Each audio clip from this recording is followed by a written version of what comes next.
Hello everyone. Today I will be showing you how to clear watch history on YouTube.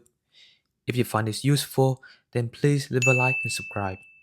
So first you would go to YouTube,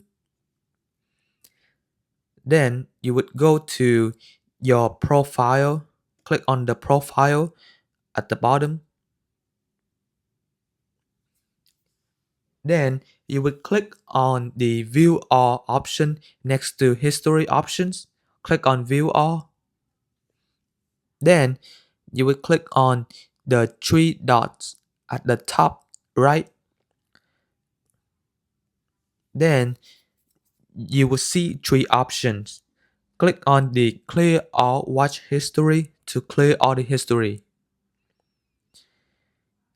It will ask you for the confirmation.